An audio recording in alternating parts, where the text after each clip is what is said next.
Sylvia's POV. Nagising ako sa ingay ng cellphone ko na nakapatong sa side table ng kama ko. Tinatamad kong inabot yon. Frank calling. It was him again. Kagabi pa siya tumatawag pero hindi ko sinasagot. Pati ang mga text niya, hindi ko rin binabasa. Basta in-inform ko siyang nakauwi na ako. Nasa kanya na kung magagalit siya o hindi. Sasagutin ko na sana na bigla naman yung huminto sa pagre-ring. Binuksan ko na lang ang mga message niya sa akin simula pa kagabi. Napangiti ako habang binabasa ang mga yon. Halatang halata kasi nagalit siya sa ginawa kong pagtakas. May nabasa din ako mga text galing kay Bianca. Nag-aalala rin siya sa pag-alis ko. Ang alam kasi niya sabay kami ni Franco sa pag-uwi. Tinext ko muna si Bianca bago bumangon. Tumungo agad ako sa silid ng anak ko. It was weekend and our day to spend time together. Mami! Pagbukas ko pa lang ng pinto'y agad akong tinakbo ni Sandro at yumakap sa aking hita. Morning, sweetie. Binuhat ko siya, saka pinupog ng halik sa pisngi. Humalik din siya sa magkabilang pisngi ko at bumulong. I miss you, Mami. Good morning. Matamis akong ngumiti. Kamusta ang tulog ng baby ko?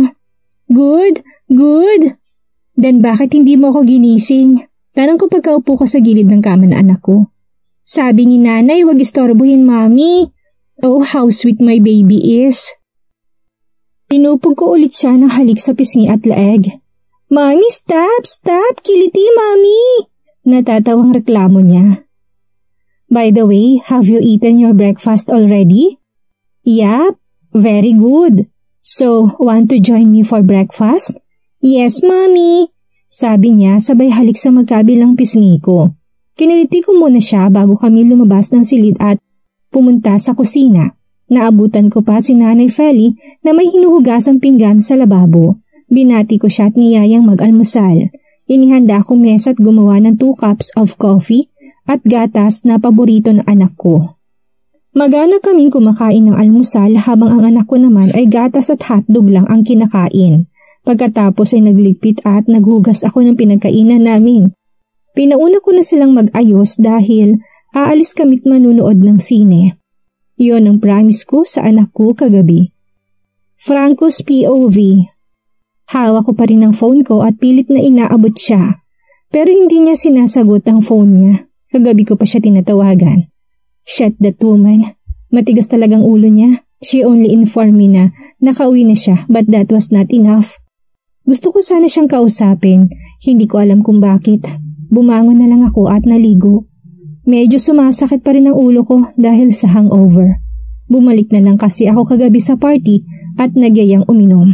I felt bored kaya nag-isip ako na mapaglilibangan. Naisipan ko umuwi na lang muna sa bahay ng mga magulang ko para bumisita sa kanila. I stopped at the mall. Napatingin ako sa paligid habang papasok. Ang mall na ito ay isa sa aming business partnership sa pamilya Garcia. We had equal shares pero ang mas sumahawak nito ay ang pamilya ni Conrad. The employees greeted me. Yung mga nakakilala lang naman. Nakapasok na ako sa mall nang may mamataan ako isang batang lalaki na sa tingin ko'y edad 2 taon pataas. May kasama siyang may edad na ginang. Papalapit na ako sa dalawa at medyo naririnig ko pa na pinag-uusapan nila. Nanay, please, want to eat that? Oh, please? The little boy was asking for something that he wanted. Medyo bulol pa siyang magsalita. Oo, baby, pero hintayin muna natin si mami mo, ha? Mahinang paliwanag ng matanda sa batang lalaki. Nanay, can't wait, mommy. Want now, please, nanay? Pakiusap muli ng bata. Binagalan kong paghakbang, natutuwa kasi ako sa batang lalaki. Napaka-cute niyang magsalita. When I was near at their direction, hindi ko maiwasang lumingon sa bata. Napaawang ang bibig ko nang makita ang features niya. I had my pictures when I was his age at ganyan-ganyan na mukha ko. I hear the little boy begging to his nanay. Hindi ko maiwasang pakatitigan ang mukha niya pero baka magtakang dalawa kung bakit ako nakatitig sa kanila. Huminto ako sa pagtitig at napagdesisyonan kong huwag na silang pansinin para kasing hinaplos ng malamig na hangin ang dibdib ko dahil naawa na ako sa bata na nakikiusap pa rin pagbigyan siya sa kanyang gusto. Humarap ako at lumapit na sa kanila. Nag-isip muna ako kung ano ang sasabihin. Nalito ako bigla sa sarili ko kung bakit gustong-gusto ko siyang lapitan at makausap kahit saglit lang. Excuse me. Kuha ko sa pansin nila. Nagtaka pang matanda nang bumati ako't lumapit sa kanila. Agad niyang hinawakan ng bata ng mahigpit. Alam kong isa akong ganap na estranghero at hindi ko siya masisisi kung bakit ganun ang kinikilos niya. Bakit iho?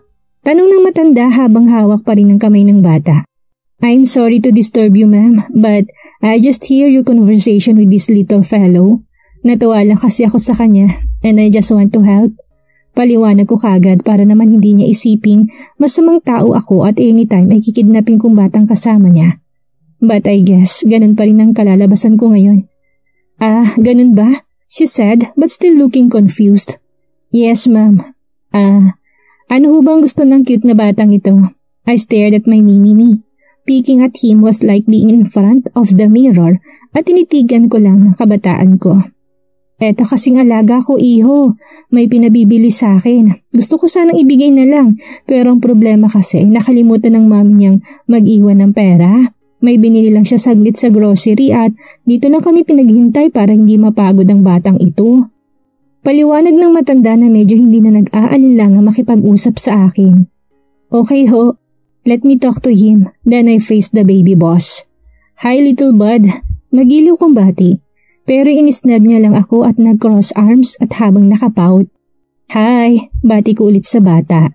Nakatingin lang siya sa akin at nagmasid pero hindi nagtagal ay nagsalita na rin. Mommy told me, don't talk to stranger. Sabi niya nakakunot pang noo. Natuwa ako sa sinabi niya. He was really like me kapag nakakunot ang noo. Well, naniniwala na talaga ako may magkakamukhang tao, even if they were not your relative. Yes, absolutely. Your mom is right, kiddo. Gaya na sinabi rin sa akin ng nanay ko nung bata pa ako tulad mo. Alis na po. Pinagtaasan pa niya ako ng 2 kilay. Lalo tuloy akong natuwang makipag-usap sa bata. I salute his parents. Kasi marunong itong gumamit ng po. I'm not bad, kid. Baka estranghero lang ako sa'yo pero maniwala ka sa akin. Hindi kita sasaktan. Paliwanag ko. Napaisip siya sa sinabi ko. Nakakatuwa talagang tingnan. Tsak na ang gandang lahi ng mga magulang niya. Okay. Thank you. Anyway. Narinig ko na may gusto kang kainin. Maaari ko bang malaman kung ano to? Tanong ko kaagad nang makuha ko ng loob niya. I want pizza! Sabi niya sabay turo sa pizza house sa hindi kalayuan. Then bibili ako para sa'yo kung okay lang sa'yo. Hindi ko alam kung anong meron sa akin. First time ko maging personal Santa Claus na nagbibigay ng hiling ng isang bata. Tumutulong ako sa mga batang nangangailangan pero diretso yon sa account ng foundation. Not like this. Siguro natuwalan talaga ako sa batang ito. Naku, wag na iho. Hihintay na lang namin ng mami niya. Nakakahiya naman sa'yo. Tanggi kagad ng matanda sa alok ko. Okay lang po ma'am, kusa ko ho itong gusto. At saka natutuwa lang talaga ako sa alaga niyo. I slowly tapped the kid's head. Ikaw ang bahala iho. Nanay Feli na lang itawag mo sa akin. Nakakahiya naman sa'yo't mamo pa ako niyan. The old woman said, O sige ho, Nay Feli. Matagal pa naman siguro yung mami ng bata. Pasok na lang muna tayo dyan sa pizza house kung okay lang ho sa inyo.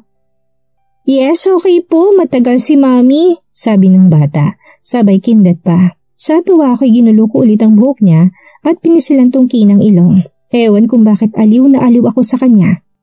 Nang nasa loob na kami ng pizza house ay agad kong pina-assist sa mga empleyado mga ito sa VIP table. Nagtaka pang 2 dahil lahat ng staff ay kilala ako. Good morning, sir. Lahat ay aligaga sa pagbati sa akin. Sir, you're the boss? The kid asked nang maupo na kami sa table. Tumawa ko ng bahagya.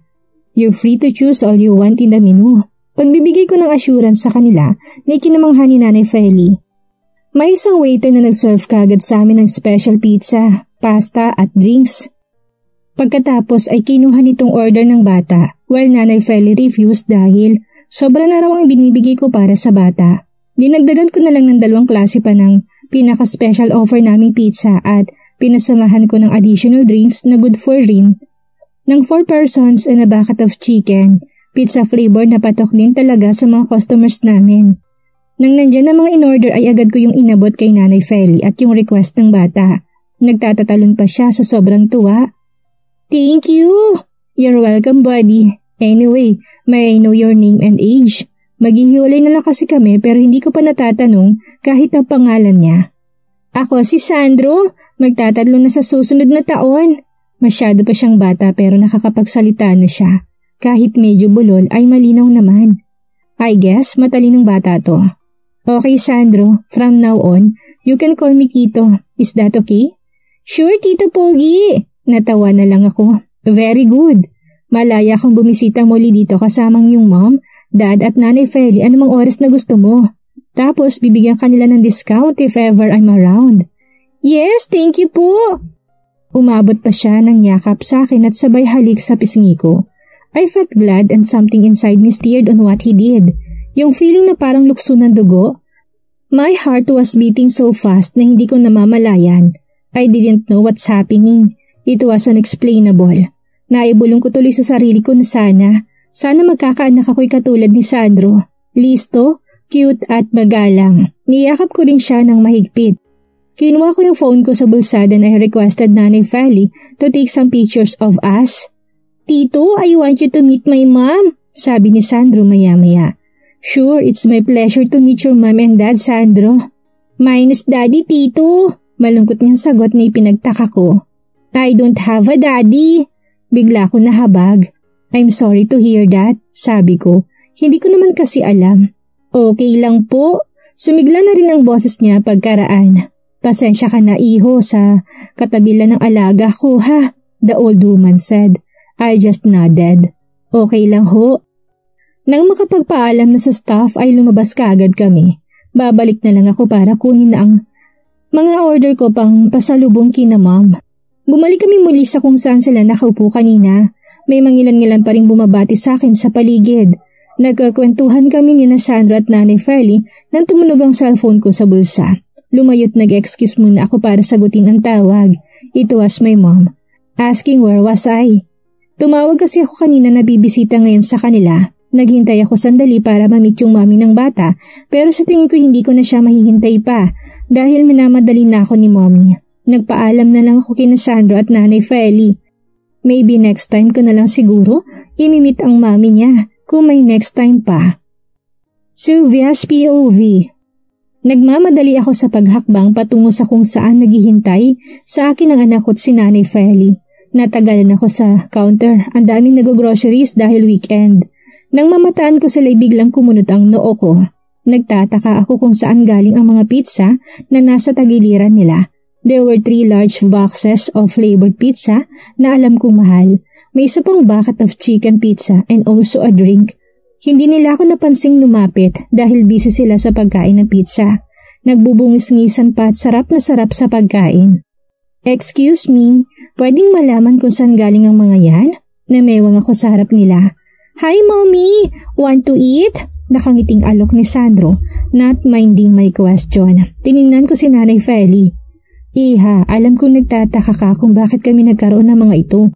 Bigay ang mga ito noong mabait na may-ari ng pizza house na yon, pati ng mall na ito. Tinuro pa niyang hindi kalayo ang pizza parlor. Eto kasing si Sandro, humihingi sa akin ng pizza pero wala akong pera. May biglang napadaang gwapong lalaki at narinig kami nag-uusap. Ayun, naawat na aliw siya sa anak mo, kaya binigyan niya kami nito. Tumingin ako kay Sandro. Baby, don't do that again ha? You have to wait for me para mabilhan kita niyan. Huwag kang manghihingi. Sorry po, mommy. Napapailing ako na upo sa tabi niya. I told you not to talk to strangers, right, baby? Yes, mommy. Promise. Hindi ako makapaniwala na yung may-ari mismo nagbigay sa kanya ng mga yon. Pasensya ka na, iha. Pero gusto ka rin sanang makilala ng may-ari. Pero matagal ka't may pupuntahan pa siya.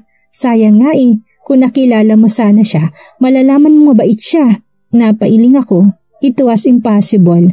Ako? Hihintayin na may-ari para lang makilala? Imposible.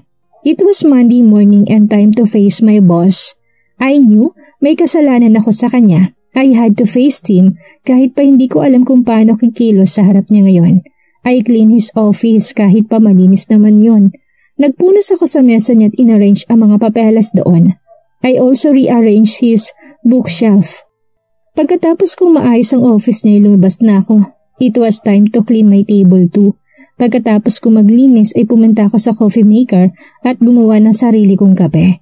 Gagawan ko din sana si Franco pero nagbagong isip ko dahil baka late siyang pumasok ngayon. Umupo ako sa table ko, then I turn on my computer. I scan his schedules and meetings for that day, pero kung tatanungin niya ako mamaya ay may isasagot na kaagad ako.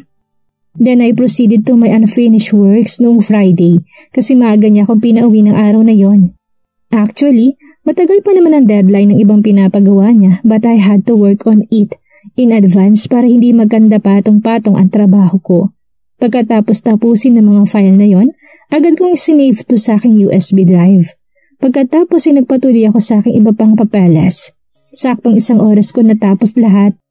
Alas 8:45 na pero wala pa siya at wala na akong gagawin pang trabaho. Kaya nang wala na akong maisipang gawin ay nag-open na muna ako ng FB account kahit hindi naman talaga ako mahilig sa social media. I just wanted to check if there was a message from my family. Oh Jesus, what is this? Ang daming notifications and messages. Nagulat ako nang makita sa timeline ang mga nakatag na litrato na kuha ng Friday night sa party na Conrad at Bianca. Isa-isa kong tinignan ang mga picture namin ni Franco na nandoon.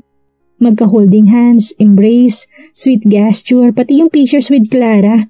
And worst, nakunan din ang paghahalikan namin ni Sir sa dance floor and table. Kaya pala ganun na lang kung tingnan ako pagpasok ko sa kumpanya kanina. Ang daming comments and likes sa mga picture naming dalawa ni Franco. Halos lahat na nagkomento ay dito mismo nagtatrabaho.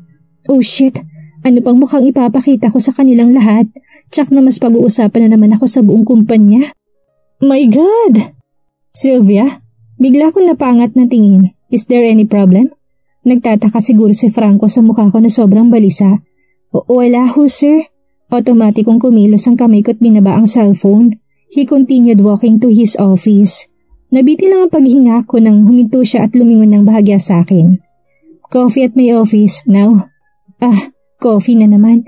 Hindi pa siya nagkape sa kanila at palaging dito na lang nagkakape. Pagkatapos ko magtimpla ng kape, kaagad akong pumasok sa loob ng office niya. Busy siyang nakatingin sa laptop. Here's your coffee, sir. Pagkalapag ko'y agad akong tumalikod.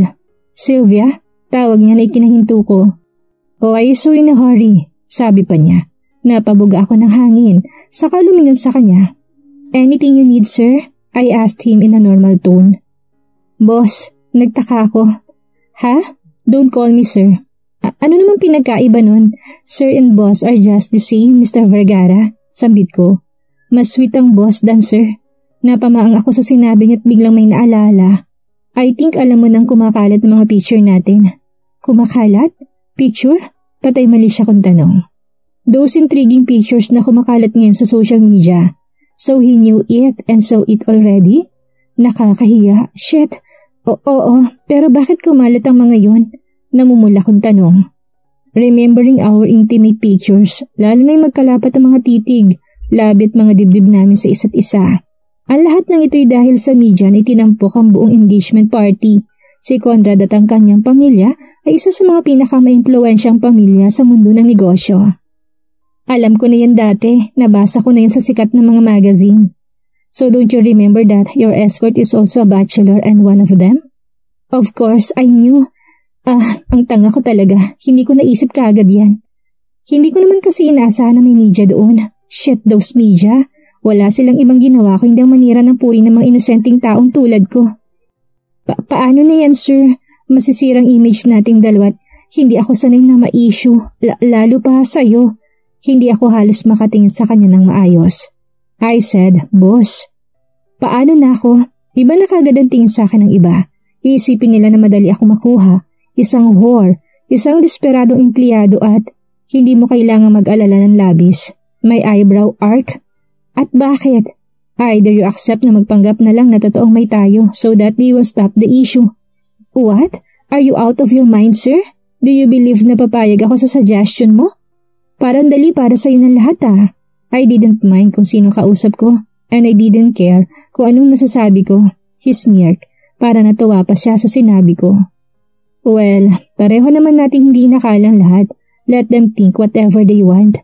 Palibhas at lalaki walang nawawala sa kanya. Ako pa rin ang kawawa. Dahil sinira mong pribadong buhay ko ngayon, gusto kong humingi ng pabor sa'yo kapalit ng hindi ka maiskandalo ng issue. Seryoso niyang sinabi. Anong klaseng pabor? Remember, Clara, tumango ako. What's about her? Anong kinalaman niya sa paghingi mo ng pabor ngayon sa akin? I need you to pretend as my girlfriend so that the issue will be closed soon. Ipalabas din nating dati na talaga tayong may relasyon at naudlot lang dahil... No, it's a big no. Ayokong gawin yun, sir. Ayoko rin makasakit ng damdamin ng ibang tao. Okay, I can't force you kung ayaw mo. He simply said. Kung may problema man kayo, sir, pag-usapan niyo. Hindi yung pasasakitan mo pa ng damdamin niya at gagamitin mo pa ako laban sa kanya. She's not my girlfriend, Sylvia. Ha? She's a lunatic stalker, a very desperate woman. Napakulot ang noo ko, walang kahit anong ugnayan sa amin ni Clara. Nangyari lang ito noong nag-organize ang mama ko at ang nanay niya ng blind date na hindi ko naman sinang-ayunan. Pero natuloy dahil sa setup na ginawa nila. Then after that, kahit nasan ako, nakabuntot na siya sa akin. And the worst, she's always insisting that we're together and she's always creating scenes whenever I'm in a public places or parties. So I hope pumayag ka sana. Tumaas ang isa kong kilay. Ayoko pa rin, sir, because as what you said, baka akong guluhin at balikan ng babaeng yun. Like what happened at the engagement party. Pumayag ka man o hindi, nandyan na yan. Nasa mga diary ng issue about us, sabi pa niya. Napaawang ang bibig ko. Ano? Yeah, you heard me right? And why so shocked? May magagalit ba? It's not important kung may magagalit o wala. So, walang magagalit? Nakangisi pa niyang tanong. Kahit walang magagalit sa part ko, ayoko pa rin. Tumawa siya na lalo kong ikinaasar. Bago pa ako mapikon ay tinalikuran ko na siya nang walang paalam. Pero bago pa man ako tuluyang makalapit sa pinto ay naramdaman kong may pumigil sa braso ko. Bitawan mo ko. Sinandal niya ako sa padar at halos angkinin ng aking labi. Hindi agad ako nakagalaw. When he nipped my lower lip ay kusang tumugon ng aking bibig. Etong parusa mo sa pagiging matigas ang ulo mo, Via. We both whined softly. Nagtataka ko siyang tinitigan sa mga mata. For leaving my side without my permission that night. Napalunok ako. Alam kong namumula ako. Nang makabawi humiwalay ako sa kanya at inayos ang sarili. Kaya kong umuwi mag-isa. Yeah, I know, but still mali na umalis ka nang walang pahintulot ko. Mali kong mali pero tapos ng lahat, sir. Can you just stop discussing what I did? I said, Boss, bakit ba marunong ka pa sa akin? I'm your boss. Bakit mas marunong ka rin sa akin? Nakangising balik tanong niya. I'll address you whatever I want, sir. Then expect kung anong kaya kong gawin sa'yo. Bumaba sa mga labi kong tingin niya. I will claim that as your punishment. Sabi niya at nakipagtitigan sa akin. My cheeks turned red.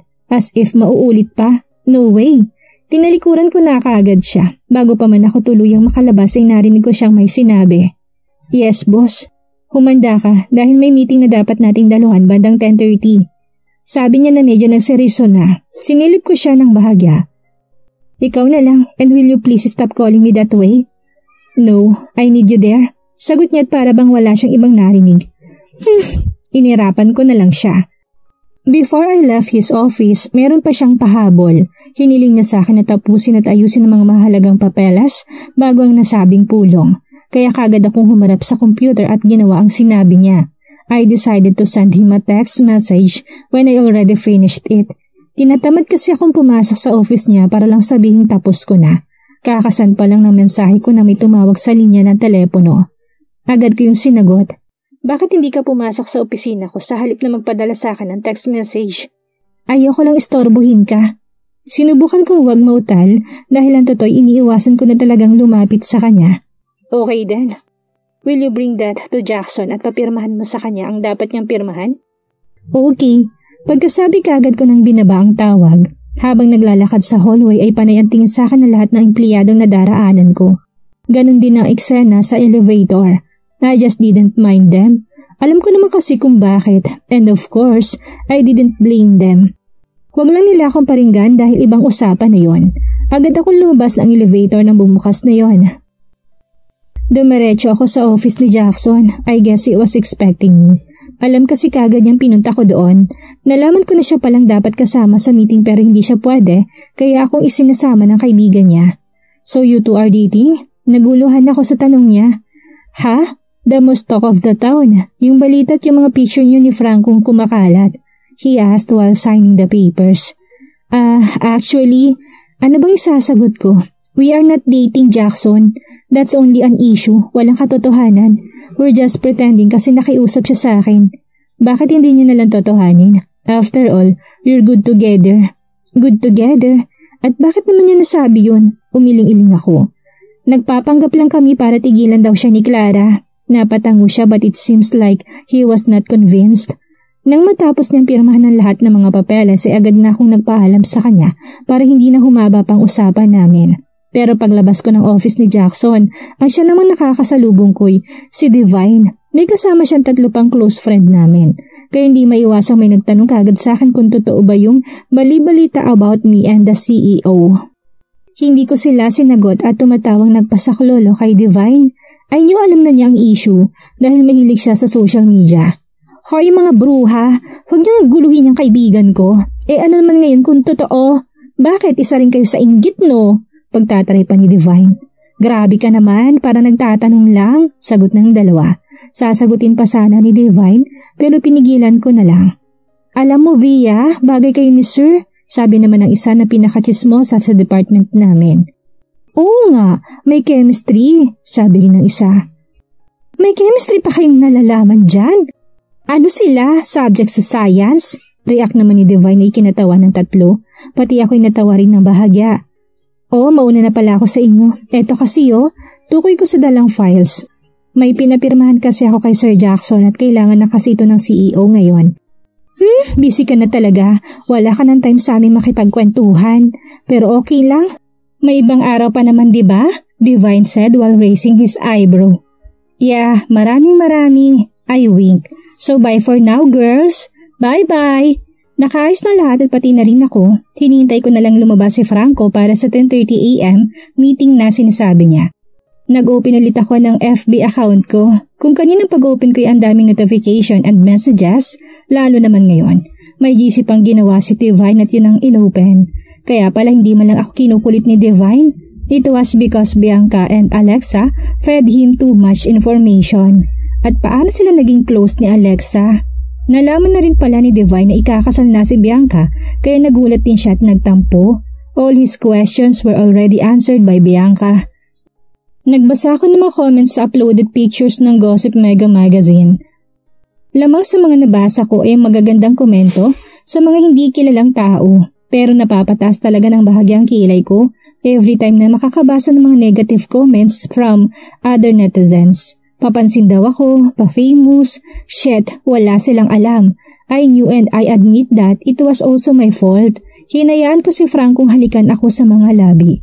Boss, pagangat ko na mukha'y nandun na palang hinihintay ko. I immediately turned down my phone. I'm ready. Tumayo ako't dinampot ang bag sa mga folder na kailangan ko sa meeting. Good. Sabay kindat at kapit sa mga bisig ko pero umiwas kagad ako sa kanya. Why? Nakakunot noo siya. Pumapayag ako magpanggap na tayo but will you please act normal if we're in a public area? Since wala naman yung lukaret mo stalker sa paligid. No, let them think that this is real, sagot niya. Teka nga, sabihin mo nga muna sa akin kung bakit kailangan kahit wala naman siya sa paligid. It's because of my mother. They will start pursuing again their fantasies. And worst, they're planning to arrange our marriage. Sino namang matutuwang ipakasal sa ayaw mong babae? So, I need your help. Diretsahang sabi niya. Bakit kasi ako pa boss? Ang dami namang iba dyan. Pero wisyo ka rin eh. Dahil sa ginugulo ka nila ngayon, ako naman ang guguluhin mo? Because I'm comfortable with you. Tinitigan ko siya ng matagal sa mata. Wala na akong choice. Nasabi ko nang pumapayag na ako at wala na raw bawian. Hinila niya ako saka magkatabi kami naglakad sa hallway. Maraming napapasulyap sa amin at nagbubulungan. Don't mind them. Sinunod ko na lang si Franco. As long as nandyan siya sa tabi ko ay panatag na rin ako. Pero syempre, hindi na mawawala sa isipan nila yung pagdududa na baka raw nilandi ko lang ang bagong CEO ng kumpanya. I don't care. Bahala na sila kung anong isipin nila sa akin. Basta alam ng Diyos kung anong ang totoo. They were only just human. Mapanghusga at mapaghinala. Masyado sa kapwa. Tama siya. Huwag silang pansinin. Hayaang isipin nila na totoo ang issue. But my God, ito'y isang gulo na maaring sumira sa aking pribadong buhay. Ano ang gagawin ni Sylvia ngayong mas lumalalim pang samahan na meron sila ni Franco? Ano ang gagawin ni Sylvia kapag nalamang nagkita ng anak niya at si Franco? Yan ang ating aalamin sa susunod nating kabanata.